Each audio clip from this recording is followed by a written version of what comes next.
Sebagai anak ITB, pernahkah kamu berkarya? Jika pernah, karya apa yang telah kamu ciptakan? Jika belum, sudahkah kamu memiliki keinginan untuk mulai berkarya? Menurut beberapa orang, berkarya adalah suatu hal yang dilakukan untuk menyalurkan pikiran dan hobi. Namun, menurut beberapa lainnya, berkarya merupakan sebuah langkah untuk menciptakan sesuatu yang berguna bagi banyak orang. Namun, apa makna asli dari kata berkarya? Karya, menurut KBBI, memiliki arti pekerjaan atau hasil perbuatan ciptaan. Ciptaan itu dapat berupa sebagai hasil olah rasa, hati, dan pikiran yang kita buat atau ciptakan sehingga memiliki dampak sosial. Oleh karena itu, berkarya dapat diartikan sebagai menciptakan sesuatu untuk menghasilkan dampak sosial. Setiap orang memiliki kebebasan untuk berkarya, termasuk mahasiswa. Mahasiswa berperan sebagai katalisator atau pembantu masyarakat untuk mempercepat perubahan. Salah satunya dapat melalui berkarya. Menurut hasil evaluasi pengembangan karya oleh Kementerian Propaganda dan Pengembangan Karya, dari total 130 mahasiswa yang menjadi responden, 72 diantaranya menyatakan pernah berkarya.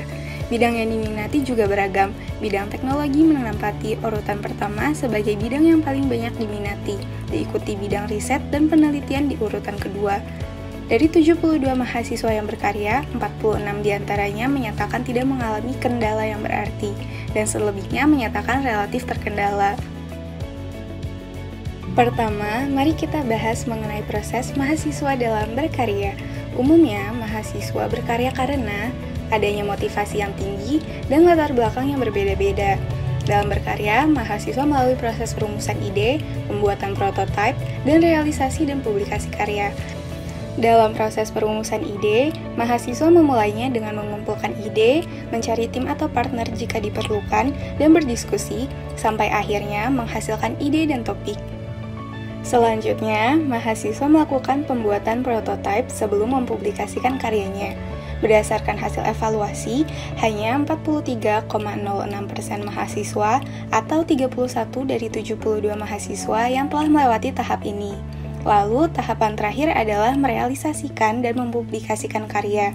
Berdasarkan hasil evaluasi, sebanyak 66,67% mahasiswa atau 48 dari 72 mahasiswa yang telah menyelesaikan tahap ini. Reaksi yang didapat pun memiliki rata-rata sebesar 3,35 dari skala 1 sampai 4.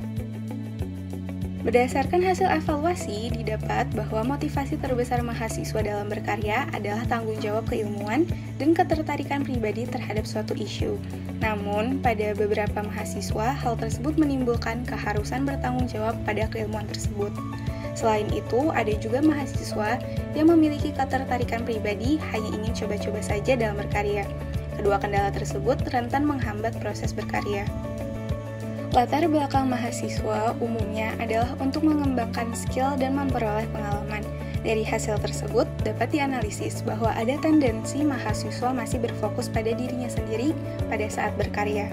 Kendala ini juga berpotensi berdampak pada proses berkarya. Seperti yang kita ketahui sebelumnya, proses berkarya dimulai dari pengumpulan ide, mencari partner, hingga melakukan diskusi. Berdasarkan hasil evaluasi, mahasiswa mengalami beberapa kendala dalam ketiga tahap awal ini. Pertama, dalam hal mencari sumber daya pembuatan karya seperti modal, bahan, dan peralatan. Hal ini cukup fundamental, mengingat mahasiswa memerlukan sumber daya untuk merealisasikan karyanya. Kedua, mahasiswa juga mengalami kendala dalam pencarian partner dan mentor yang cocok. Partner dan mentor juga merupakan hal yang paling penting karena dapat berpengaruh dalam proses berkarya. Terakhir, mahasiswa juga terkadang kesulitan mendapatkan referensi ataupun jurnal yang mendukung. Hal tersebut menyebabkan mahasiswa kurang memiliki dasar teori dalam berkarya. Tahap awal tersebut dapat berdampak pada tahap berikutnya, yaitu menentukan ide ataupun topik. Berdasarkan hasil evaluasi, kendala yang ditemui mahasiswa adalah hasil studi literatur dan hasil riset yang dilakukan pada tahap awal tidak relevan dengan karya. Hal tersebut disebabkan mahasiswa juga terkadang tidak mendapatkan hasil dari brainstorming. Lalu, ada juga kesulitan dalam mendapatkan referensi ataupun melakukan riset. Kedua, mahasiswa juga terkadang tidak mendapatkan hasil dari brainstorming. Jika dianalisis, hal ini dapat disebabkan karena kurangnya efektivitas dalam brainstorming. Terakhir, mahasiswa juga mengalami selisih paham dengan tim atau partner. Hal ini disebabkan oleh kesulitan dalam mencari partner yang cocok. Selanjutnya yaitu tahap prototype. Berdasarkan hasil evaluasi, sebanyak 56,94% atau 41 dari 72 responden tidak melewati tahap ini. Sebagian dari mereka tidak memiliki sumber daya yang cukup untuk membuat prototipe, sedangkan beberapa yang lain merasa karya yang diciptakan tidak memerlukan prototipe. Terakhir adalah tahap realisasi atau publikasi. Dari hasil evaluasi terkait tahap ini, didapatkan bahwa 33,33% atau 24 dari 72 responden tidak melakukan realisasi atau publikasi lebih lanjut.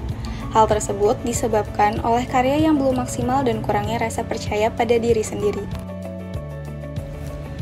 Dalam proses berkarya, tentunya ada beberapa tools yang dapat kita gunakan. Salah satu kegunaan tools adalah untuk mempermudah proses berkarya. Menurut hasil evaluasi, terdapat 52,78% atau 38 dari 72 responden yang telah menggunakan tools. Tools apa saja yang digunakan? Ada beragam tools yang telah digunakan oleh mahasiswa. Paling banyak adalah design thinking dan SWOT diagram. Lalu ada juga tools berupa software penunjang, dan yang paling banyak digunakan adalah software untuk grafis. Namun, untuk menyesuaikan dengan keadaan berdasarkan hasil evaluasi, ada beberapa saran yang mungkin dapat diterapkan. Apa sajakah sarannya? Pertama, dalam tahap awal berkarya, dapat diterapkan ideation method secara lengkap untuk lebih mengumpulkan ide. Seperti yang sudah disebutkan, ada 3 metode selain brainstorming, yaitu brain dumping, berupa pengeluaran ide secara individu tanpa diskusi. Contohnya, anggota kelompok menuliskan ide masing-masing secara mandiri lalu mendiskusikan ide-ide tersebut. Brainwriting, berupa sesi berbagi ide antara partner tanpa diskusi. Contohnya, anggota kelompok menuliskan ide lalu mengoper ide tersebut ke anggota lainnya untuk selanjutnya dikembangkan. Dan brainwalking berupa sesi memahami ide antara partner tanpa diskusi. Contohnya, anggota kelompok menuliskan ide masing-masing secara mandiri, lalu melihat ide anggota lain untuk selanjutnya dikembangkan. Lalu, untuk dapat lebih menggali suatu permasalahan, dapat digunakan 5 why, berupa pertanyaan beruntun mengenai sebab dan terjadinya suatu masalah, dan fishbone diagram berupa penjabaran suatu permasalahan dari berbagai aspek. Kedua, dalam hal proses pengerjaan karya, dapat digunakan Value Proposition Canvas atau VPC untuk mengetahui apa nilai yang dibawakan oleh karya yang akan dibuat nantinya. VPC memetakan permasalahan apa saja yang diatasi oleh karya dan hal apa yang disukai dan tidak disukai oleh pengguna nantinya. Terakhir, untuk merangkum semuanya, dapat diterapkan thinking framework, yaitu design thinking. Design thinking adalah pola pikir untuk menyelesaikan masalah rumit melalui sudut pandang pengguna. Pola pikir ini mencakup 5 tahapan, yaitu empathize, define, ideate, prototype, dan test. Kelima tahapan ini merupakan tahapan yang saling terkait satu sama lainnya dan dapat dilakukan dengan proses yang berbeda-beda. Tujuan akhirnya, menyelesaikan masalah dengan sudut pandang pengguna. Berkarya memang tidak mudah. Kemungkinan kendala yang dapat terjadi memang sangat banyak. Namun, berkarya juga tidak sulit, asalkan kita berusaha untuk menghindari dan mengatasi kendala-kendala itu dengan bantuan tools misalnya. Jadi, tertarikkah kamu untuk berkarya? Sudahkah kamu menggunakan tools yang ada? Tools apa lagi yang biasanya kamu gunakan? Beri komentar di bawah ya. Terima kasih sudah menyaksikan video dari kami. Jangan lupa untuk like, komen, dan subscribe jika kamu merasa video ini bermanfaat. Dan juga follow @innovators.itb di Instagram untuk insight berkarya.